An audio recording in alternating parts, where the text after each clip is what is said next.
What's up guys, this is Alex from CrossFit Soul. This is going to be the first video in a series talking about powerlifting. We're going to start with it very simple, talking about how to brace our midline and keep a nice straight back when it comes to powerlifting, gymnastics, all kinds of movements like that. So we're going to have Megan, Coach Megan, help me. We're going to kind of demonstrate and talk about a few different things, a few different faults that we typically see and how we can fix those faults and a few different drills we can do. Okay? So first thing that we're going to do is we're going to look at a few different setups that people typically do when they go to do a barbell movement. Okay? So if we look at Megan from the side, a lot of people like to yell, arch your back, big proud chest, and it causes people to go in hyperextension of the spine. Okay, what we're going to learn how to do is how to keep our spine neutral and straight. So this is an overextended spine.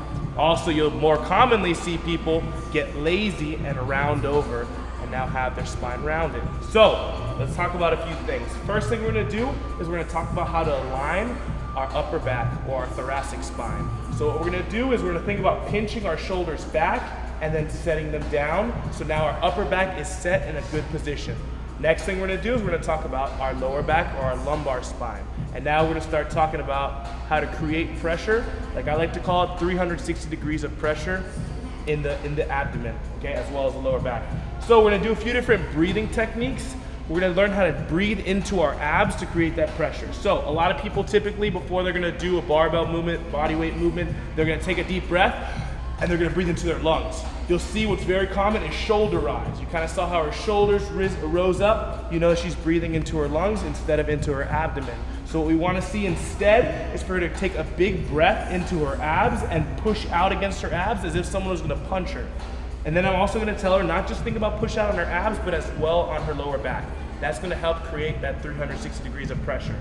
Now you'll see she has a nice flat back all the way through, all the way up from her head, all the way down, okay? So that's kind of, you know, getting into the 360 degrees of pressure, creating that pressure in your abdomen. You see people a lot of the time utilize a belt.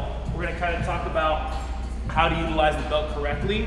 I don't have a lot of my athletes get dependent on using a belt, but when I'm first teaching the inner abdominal pressure, I like them to put on a belt to kind of really understand how to expand their abs and push out as hard as they can the entire time while they're doing these movements. So she's gonna slap on the belt, she's gonna get it relatively tight, but not too tight.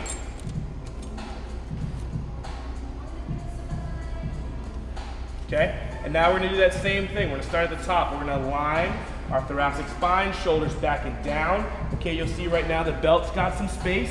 I'm gonna tell her take a big breath into your abdomen and push out as hard as you can. You'll see now how, you know, she's kind of creating a big belly, as I like to call it. Her skin's kind of hanging over the belt and she's got a lot of pressure built up right there. And it takes a lot out of you. You know, you shouldn't be able to hold that too long.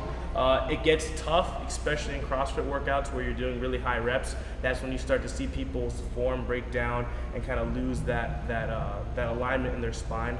So these are really important things to kind of work on, you know, in your skill work, in your strength work, and kind of learn how to incorporate them in Metcons. As we continue this video series, we'll talk more about how to incorporate it in CrossFit with deadlifting, squatting, so on and so forth.